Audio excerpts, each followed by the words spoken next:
అందరికీ నమస్తే. ప్రస్తుతం మనము కోలంగల్ నియోజకవర్గం దుద్యాల మండలం అక్కింపేట్ గ్రామంలో ఒక ప్రముఖమైన గోశాల ఉంది. ఒకసారి మనం ఈ రోడ్ చూసుకున్నట్లయితే కోస్గి నుండి పరిగి వెళ్ళే రూట్ మధ్యలో వస్తుంది. ఇది ఈ గ్రామంలో ఒక ప్రసిద్ధమైన గోశాల ఉంది. మరి ఈ గోశాల నిర్వహిస్తున్నది ప్రముఖ వివేకానంద స్వామి సేవా ట్రస్ట్ సభ్యులు మన కృష్ణస్వామి గారు ఉన్నారు. మరి ఈ గోశాల ఎందుకు పెట్టాలనుకున్నాడు, ఈ గోశాల వల్ల సమాజానికి ప్రయోజనాలు ఏంది, మిగతా విషయాలన్నీ అన్న గారి మాటలను అడిగి తెలుసుకుందాం. ఒకసారి మనకు అక్కడ చూస్తే చాలా గోవులు కూడా ఉన్నాయి. ఒకసారి అక్కడ వెళ్దాం. వెళ్ళిన తర్వాత మొత్తం కృష్ణన్న దగ్గర మాట్లాడదాం.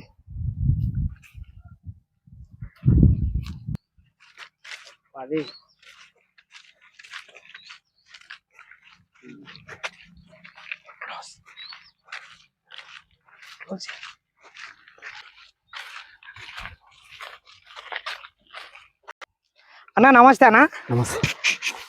ఈ ఆధునిక యుగంలో కూడా ఇంత కష్టపడి మీకు అసలు ఈ గోవులను పెంచాలనే ఆలోచన ఎట్లొచ్చిందన్న? అంటే మనకు మన పిత్రాజితం అన్నట్లేదు, మన నాయన పరంపరలో వచ్చింది.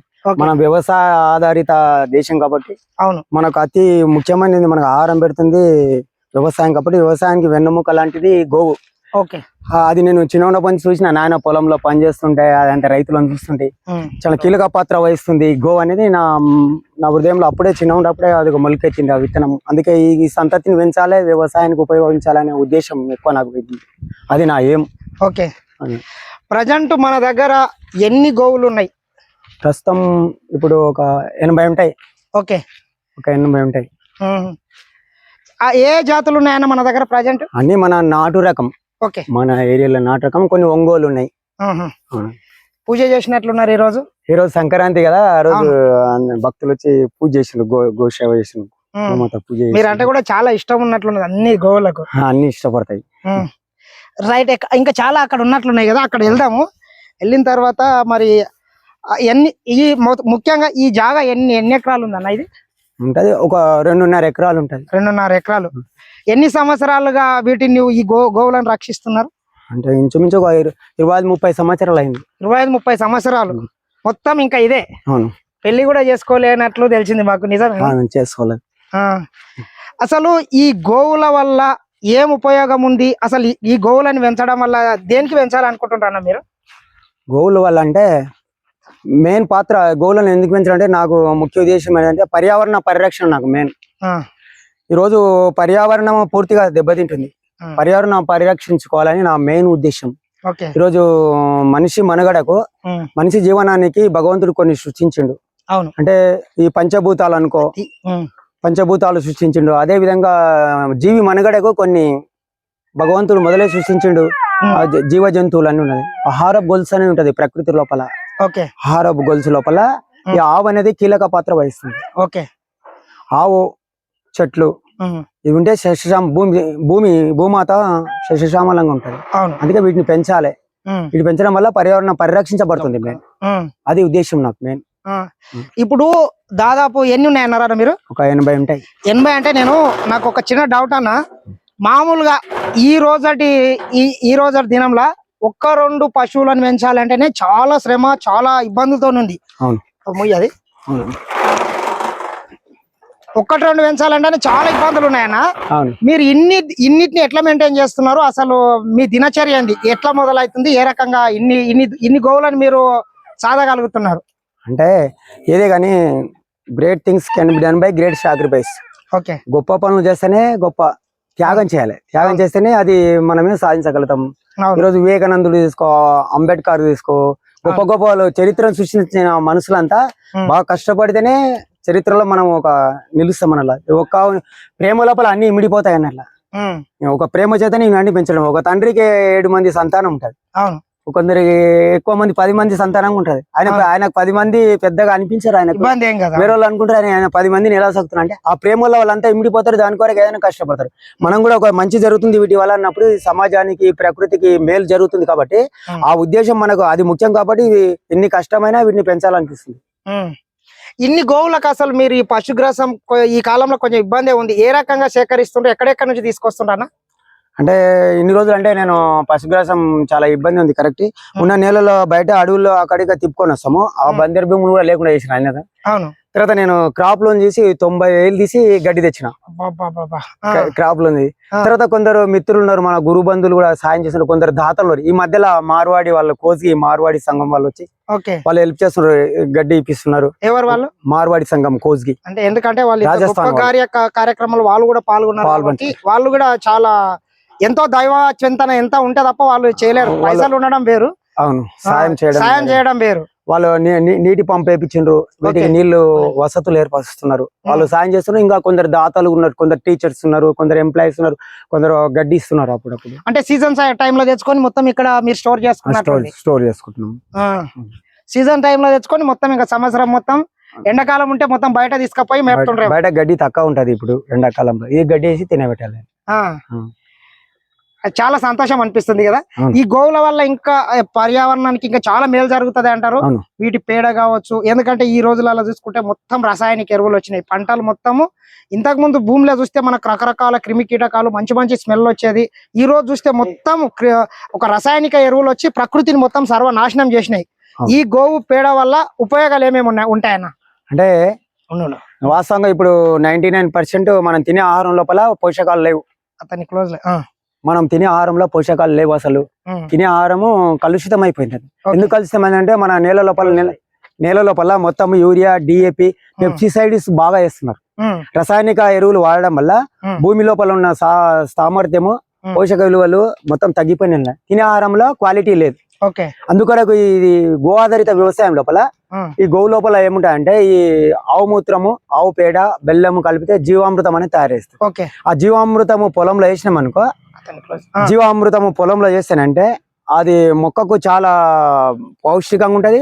మా మొక్కకు కావాల్సిన ఆహారం, వానపాములు బాగా నేలలో వస్తాయి, నేల సమృద్ధిగా అవుతుంది, నేల పొరలు బాగా అవుతాయి. నెల ఆ మొక్కకు ఎలాంటి పెస్టిసైడ్ లేకుంటే కాబట్టి దాని నుండి తయారైన విత్తనం కానీ దాని ఫలాలు కానీ తినడం వల్ల మనిషి ఆరోగ్యంగా ఉంటాడు, మనకు ఆరోగ్యవంతుడు, హెల్త్ బాగుంటది నెల. అందుకొరకు ఈ గోదావరి వ్యవసాయం ద్వారా తింటే ఆర్గానిక్ అది తినడం వల్ల ఆరోగ్యం బాగుంటది. ఈ రోజు పట్టణాలలో కూడా చాలా తీసుకుంటే ఆర్గానిక్ సంబంధించిన పంటల మీద కొందరు ఇంట్రెస్ట్ చూపిస్తున్నారు. ముఖ్యంగా పట్టణాలలో చూసుకుంటే ఆర్గానిక్ వ్యవసాయం నుంచి వచ్చినటువంటి ఉత్పత్తులకు కొంచెం ఎక్కువ రేటు ఉన్నా గానీ వాటి సైడ్ అయితే జనాలు వెళ్తున్నారు. ఇంకోటేనా, మీరు ఇన్ని గోవులు ఉన్నాయి కదా, కొందరికి ఇంకా కొన్ని దానం కూడా చేస్తుంటారు తెలిసింది, చేస్తుంటారు. అంటే దానం అంటే ఏం లేదు, బీద రైతులు ఉంటారు, వాళ్ళ కోడే దూడలు కొట్టిస్తారు, దున్నుకుంటాడు రైతు, బీద రైతు. ఆవులను అయితే కొట్టాము, కోడే దూడలు కొట్టుకొని వ్యవసాయం చేసుకోమని. ఎందుకంటే వ్యవసాయం చాలా మంచిది. ఇది వ్యవసాయదారుడు లేకుంటే ఈ రోజు మనం బ్రతకలేము. అందరికి ఆహారం పెట్టేవాడు రైతే. అది సన్నగిల్లిపోతున్నాయి ఈ తరుణం లోపల, ఇది ఇంపార్టెంట్ కాబట్టి రైతులు, బీద రైతులు ఆత్మహత్యలు చేసుకుంటున్నారు. ప్రభుత్వం ఏదో మందులు ఇచ్చి బ్యాంక్ లో పైసలు వేస్తే రైతు బతకలేడు. రైతుకు చాలా ఆధారం ఆయన పశువు ఉంటే అని బీద రైతులు ఎవరు ఉంటారో ఆత్మహత్యలు జరుగుతున్నాయని నాకు బాధ అనిపించింది. కొందరు రైతులకు నేను ఒక 10 జోళ్ళు అట్లా ఇచ్చినాయి, వాళ్ళ దగ్గరనే ఉన్నాయి. ఇప్పుడు పని చేపించుకోమన్నా కానీ అవి ముసలిగానే నా దగ్గరికి తెచ్చి ఇమ్మన్నా, మళ్ళీ ఇంకా కోయడానికి ఇవ్వద్దు. వ్యవసాయానికి ఉపయోగపడుతుంది కాబట్టి ఈ జంతువు మనకు అన్ని విధాల సహాయం చేస్తుంది కాబట్టి ఇటువంటి దాన్ని రక్షించాలి, దీన్ని పోషించాలి, దీని వల్ల ఉపయోగాలు తీసుకోవాలని నేను వాళ్ళకి ఇచ్చేసిన. వీటితో పాటు ఇక్కడ మీరు కొన్ని యోగా కార్యక్రమాలు కూడా చేస్తున్నట్లు తెలిసింది సార్. అవును, యోగా, మెడిటేషన్, పతంజలి యోగా కూడా పిల్లలకు యోగా నేర్పుతుంటాయి. యోగాసనాలు అన్ని వచ్చాయి, ప్రాణాయామం, యోగా, ధ్యానం ఇటువంటిది. అంటే మనిషి ప్రశాంతంగా ఉండాలంటే జీవనం లోపల కేవలం ఆహారం, నిద్ర, భయమైతునంచ జ్ఞానం విశేష మదికో విశేష జ్ఞానైనా పశుపిస్తామన. మన ఇండియన్ కల్చర్ అండ్ ట్రెడిషన్ ఏం చెప్పిందంటే జీవనం లోపల మనిషి ప్రశాంతంగా, ఆనందంగా ఉండాలంటే ఏదో బయటి ప్రపంచంలో వెతుకుతున్నాడు. ఈరోజు ఇక్కడ పలాని ఇల్లు కట్టుకుంటే బాగుంటాడు, ఇంకా డబ్బులు సంపాదిస్తే బాగుంటాడు, ఇంకా కారు కొనుక్కుంటే ప్రశాంతత ఉంటది. ఇవన్నీ అబద్ధం. కానీ మనిషి లోపలనే ఆనందం ఉందని మన పూర్వీకులు కనుగొన్నారు. మన భారతీయ కల్చర్, మన వేదంలో, ఉపనిషత్తుల్లో, భగవద్గీతలో ఏ గ్రంథం తీసుకున్నా మన పూర్వీకులు ఆనందం ఏ వనరులు, ఈ రోజు సైన్స్ డెవలప్మెంట్ అంటారు కదా, ఈ వనరులు లేకుండానే ఆనందంగా జీవించడు. ఇప్పుడు అన్ని వనరులతో కూడిన అంగుబంగుల్లో ఉన్నాడు మనిషి, ఆనందంగా ఉండలేదు. మనిషికి ఏదైతే రోజుకు అవసరాలు పెరిగి, ఆశలు పెరిగి ఎక్కువ హంగు ఆర్భాటాలకు పోతే ఆరోగ్యాలు కూడా ఖరాబ్ అవుతున్నాయి. చూస్తే రకరకాల వ్యాధులు అవును ఈ ప్రపంచాన్ని బట్టి పీడిస్తున్నాయి. గతంలో తీసుకుంటే ఇటువంటి భయంకరమైన వ్యాధులు అయితే లేకుండే. అవును మీరు ఈ ప్రకృతి సేద్యం మధ్య ఆవుల మధ్యలో తిరగడం వల్ల మీ ఆరోగ్యం కూడా చాలా బాగుంటది కదా. చాలా మంచి ఉంటది. అసలు మీకు నమ్ముతున్న సైంటిఫిక్ గా మనం ఒక వేప చెట్టు 5 లక్షల అంటే ఆక్సిజన్ ఇస్తుంది మనకు ఒక సంవత్సరానికి. అదే ఆక్సిజన్ కొనుక్కోవాలంటే ఒక వేప చెట్టు ఉంది అనుకో, మన 100 వేప చెట్లు ఉంటాయి చూడండి. అవును, ఒక వేప చెట్టు ఒక 5 లక్షలు ఒక సంవత్సరానికి ఇచ్చే ఆక్సిజన్ విడుదల చేస్తుంది. అదే విధంగా ఆవు కూడా, ఆవు నిరంతరము ఆక్సిజన్ ఇచ్చే జంతువు అంటే ఆవే. ఓకే, ఎప్పుడు ఆక్సిజన్ ఇస్తుంటది. కాబట్టి దీని దగ్గరకు వచ్చిందంటే మన నెగిటివ్ వైబ్రేషన్స్ వెళ్ళిపోతాయి, పాజిటివ్ ఎనర్జీ వస్తుంది ఆటోమేటిక్ గా. ఈ సైంటిఫికల్ గా చాలా మంది అంటే ఈ మూఢనమ్మకాలు ఎవరు చెప్పిండ్రు, ఋషులు చెప్పిండ్రు, ఎవరో మతం అంటారు. ఇవన్నీ దీనికి మతముకు దీనికి సంబంధం లేదు. నిజంగా చెప్పాలంటే మతానికి దానికి దీనికి ఏం సంబంధం లేదు. ఒక సైన్స్ అంతే, జీవన విధానం ఇది. వచ్చి చూడు మన ఎంత రుగ్మత్తో ఉన్న అంటే బ్యాడ్ ఒక అనారోగ్యంతో ఉన్న వ్యక్తిని తెచ్చి గోశాలలో 10 నిమిషాలు పెట్టండి, అస్తమా ఉన్నాను పెట్టండి, అస్తమా పోతుంది. తప్పకుండా క్యాన్సర్ కణాలు స్టార్ట్ అవుతుంటే గోమూత్రం తాగితే క్యాన్సర్ పోతుంది. అంతే చర్మ వ్యాధులు గోమూత్రం రుద్దండి పోతుంది. వీళ్ళు ప్రాక్టికల్ గా చేయాలి కానీ ఏ చేయరు, కొట్టి పారేస్తారు చాలా మంది. ఇంకా ఏమేమి ప్రయోజనాలు ఉన్నాయి వీటి వల్ల ఫస్ట్ గానీ వీటి పేడ వల్ల అది జీవామృతం వల్ల చాలా లాభాలు ఉన్నాయి. పంచగవ్యాన్ని తయారు చేస్తారు, ఆవు మూత్రము, ఆవు నెయ్యి, ఆవు పెరుగు. ఈ పంచగవ్య తీసుకోవడం వల్ల అనేక రోగాలు, ఒక మొండి రోగాలు కూడా న్యాయమైపోతాయి. జీవామృతం వేయడం వల్ల పంట బాగా అవుతుంది. పండ్ల చెట్లకు వేసినాం ఆ పండ్లు తినమంటే ఆరోగ్యంగా ఉంటది. ఎలాంటి మొక్కలకు ఎలాంటి వ్యాధులు రావు. సమాజం కూడా పొల్యూషన్ లేకుండా అవుతుంది. ఫస్ట్ పర్యావరణం పొల్యూషన్ లేకుండా చేసుకోవాలి మనం. ఈ రోజు మొన్న డెంగ్యూ వ్యాధి అంటే వచ్చింది ఒక భయంకరమైన, చాలా వేల కొలది మంచి చనిపోయినారు. అదే ఇక్కడ మా గోవుల దగ్గర వచ్చిందో డెంగ్యూ వ్యాధి వచ్చిన కూర్చుని పెట్టిన రోగం బాగైంది. మా ఊళ్ళో ఉన్నారు, నేను కరోనా వ్యాధి వచ్చింది కదా, అందరు భయపడిపోయినరు, వాడిని బయటికి వెళ్ళగొట్టిండ్రు. వాళ్ళు ఇక్కడ వచ్చి ఉంటే నేను గోశాలలో కూర్చుని పెట్టిన, ఆయన కరోనా మంచి అయిపోయింది. గోశాలలో కూర్చుని పెట్టడం వల్ల ఒక ప్రకృతి మంచి వాతావరణం, ఒక మానసిక బలం ఏర్పడుతుంది. ఫస్ట్ ఇక్కడ ఆక్సిజన్ పర్సెంటేజ్ బాగుంటది. అసలు వీటి ఆప్యాయత కూడా చాలా బాగుంటది. ప్రేమ అనురాగం వల్ల మన హార్ట్ మంచి పనిచేస్తుంది. ఒక జీవిని మనం ప్రేమించినామంటే మన హృదయ స్పందనలు మారిపోతాయి. ఒక ప్రదేశాన్ని బట్టి కూడా మన గుండె లోపల మన నాడీ వ్యవస్థ మొత్తం పనిచేస్తుంది. అదే మనం ఒక పాము దగ్గర పోయినా అనుకో, నీ పాము దగ్గర పోయినప్పుడు ఏమవుతుంది, నీ శరీరం లోపల నీ ఒక అవయవము గానీ నీ గుండె స్పందన మారిపోతుంది. అదే ఒక సాధు జంతువు దగ్గరికి, ఒక ఆవు దగ్గరికి వచ్చి చూడు, హృదయ స్పందన బీపీ తగ్గిపోతుంది ఆటోమేటిక్ గా. బీపీ దీన్ని పట్టుకుంటే ఒక డిఫరెంట్ ఫీలింగ్ అయితే ఏర్పడుతుంది. ఒక డిప్రెషన్ తగ్గుతుంది, ప్రశాంతత అనిపిస్తుంది. మన కేంద్ర నాడీ వ్యవస్థ మంచిగా అందుకే వచ్చి చూడాలి ఒకసారి, ఎంత ఆనందం ఉంటుంది. ప్రశాంతం అంటే ఆరోగ్యాన్ని ఇచ్చే వనరులు ఇది గౌ. అవును, అందుకే దీన్ని పెంచుకోవడం. ఈ ప్రాంతంలో ఇంకెక్కడ ఉన్నాయా స్వామి గోశాలలు? ఇక్కడ పరిగిలో ఉంది, బస్సిడిపల్లిలో కూడా ఒక 200 ఆవులు ఉంటాయి. మహబూబ్నగర్ లో చిన్నదరపల్లిలో ఉంటాయి. అంటే వీటి సంతతి రంగరంగా నశిస్తారంటే ఏమైతే మన వాతావరణ ఆరోగ్యానికే ముప్పు. వీటిని పెంచుకోవడం వల్ల అంటే అవి ఆరోగ్య కేంద్రం. ఈ ఏరియాకు మొత్తం ఒక 10 కిలోమీటర్ల వరకు ఒక ఆక్సిజన్ వెంటిలేటర్స్ టవర్ పెట్టిన నేను ఇక్కడ. ఈ టవర్ దీని వల్ల ఈ గోవులు కూడా అన్ని మిమ్మల్ని ఒక ఫాదర్ గా చూస్తున్నట్లు అనిపిస్తుంది మాకు. వీటి ప్రేమ ఆప్యాయత మీ మీద చూస్తుంటే అంటే సృష్టిలో మనం భగవంతుడు, అందుకే సృష్టిలో అనేక జీవులు అమీబా నుండి ఎలిఫెంట్ వరకు అన్ని సృష్టించిన కదా, ఒకదానికి ఒకటి లింక్ ఉంటుంది. వచ్చి ఒక చైన్ అన్ని జీవులతో మనం కలిసిమెలిసి ఉంటే, అందరం ఉంటేనే. ఇప్పుడు మన చేతులు 5 ఏళ్ళు ఉంటేనే ఒక పట్టు వస్తుంది. ఈ ప్రకృతిలో కూడా చెట్టు పుట్ట గుట్ట, ఈ పశువులు పక్షులు అందరం కలిసి సమిష్టి కుటుంబం ఇదంతా మనది. కేవలం మనిషి ఒక్కడే కాదు, మనిషితో పాటు ఇలాంటి వనరులు కూడా. ఒకసారి మనం చూసుకున్నట్లయితే ఈ పైన చూడు, గోవుల కోసం అన్నగా స్వామి ఇన్ని ప్యాన్లు ఏర్పాటు చేసి వాటికి ఏ రకంగా లోటు లేకుండా చూసుకుంటున్నాడు. అసలు ఏం స్వామి ఇంత మంచిగా, అసలు మామూలుగా అయితే మనం పాలిచ్చే ఆవులకు బర్రెలకు కూడా ఇట్లా ఇంత మంచి షెడ్ ఏర్పాటు చేయం. అసలు ఇవన్నీ ఎవరు చేయించిండ్రు ఏంది? అసలు సామాన్యంగా దాతలే కొందరు. ఆయన ఒక రోజు వచ్చిండు, ఆయనకు దోమలు కరిచినాయి. దోమలు కరిస్తే ఈ ఆవులకి ఎన్ని దోమలు కడతాయి హైదరాబాద్ అన్న అడ్రస్ కూడా చెప్పాడు. ఆయన వచ్చి 24 ఫ్యాన్లు ఇప్పించిండు. 24 ఫ్యాన్లు ఇప్పించిండు. సార్ మీ పేరు చెప్పినాడు అంటే అవసరం లేదన్నాడు. భగవంతుడు మనకి ఇస్తాడు, వాటికి మూగ జీవులు మంచిగా ఉండాలని, అంటే మూగ జీవుల రోదనం ఉండొద్దని చెప్పిండు ఆయన. ప్రకృతిలో ఏదైనా ఒక జీవి ఆనందంగా ఉంటే మనం కూడా ఆనందంగా ఉంటాం. అవును, ఒకరి కష్టం ఉన్నప్పుడు ఆ కష్టం మనకు కూడా పంచుతుంది. కాబట్టి మన చుట్టూ ఉన్న ప్రాణులే గాని, మన చుట్టూ ఉన్న పరివారం, మన తోటి వాళ్ళు ఆనందంగా ఉండడానికి ప్రయత్నించాలి. ఆ ఆనందమే మన జీవితంలో మనం కూడా ఆనందం అనుభవించడానికి అవకాశాలు ఉంటాయి. అందుకే ఇది మెయిన్.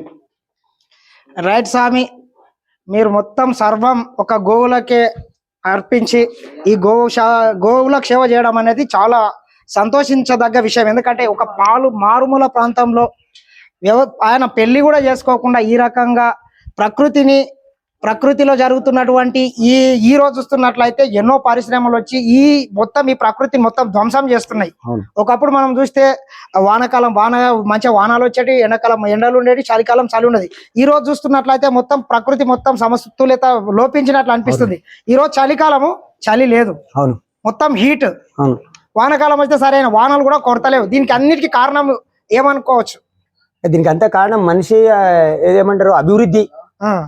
మనిషి చాలా అభివృద్ధి అంటున్నా, సైన్స్ డెవలప్మెంట్ అయిందని తన చేతులు తానే నరుక్కుంటుండే. ఈ రోజు ఒకసారి పూర్వం చూసారంటే ఎన్ని చెట్లు ఉండే, వేల చెట్లు ఉండే, వేల జంతువులు ఉంటుండే, మనుషులు చాలా ఆనందంగా ఉండేవాళ్ళు. ఈ రోజు ఎటు చూసినా బందర్ భీములు, ఆవులు తిరగడానికి కూడా ప్లేస్ లేదు. ఇప్పుడు ఉన్న గుట్టలు కూడా తోల్చేస్తున్నాడు, అక్కడ మట్టి తెచ్చి అంతా పాడు చేస్తున్నాడు, మొత్తం పర్యావరణాన్ని మొత్తం కాలుష్యం చేస్తున్నాడు.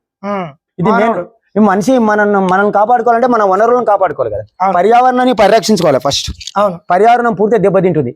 తక్షణ కర్తవ్యం ఏం చేయాలంటే ప్రతి ఒక్కరు ఒక ఆవు పెంచాలి, ప్రతి ఒక్కరు చెట్టు పెంచాలి. చెట్టు ఆవు ఉన్నప్పుడే అతివృష్టి అనావృష్టి మనకు కావాలి, సకాలంలో వర్షాలు పడతాయి, ఆరోగ్యం బాగుంటది. ఆవు ఉంటే పాలు వస్తుంది, పిల్లలకు ఆరోగ్యం బాగుంటది.